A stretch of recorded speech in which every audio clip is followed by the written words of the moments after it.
sa inyo dito. Sir, kailan po ba sumabit?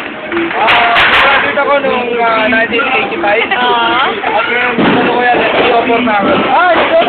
Okay, sarap po. Kaibigan. Ito po na pala. Kaya po pala po ang pangalan. Kaibigan na ito. Wala ko maingay. Tatanong po sa inyo, sir, wala po kayo pangalan nyo. Kasi ang paggamit ng pangalan ngayong bago taon ay sadyang napakabawal. Kaya hindi namin tinututok ang aming pangalan. Kung sakali magkakaroon ng kasalian, hindi kami makikilala.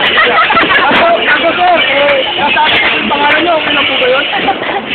Okay na yun. Kaya hindi ko lahat ng tao, nanonood sa akin.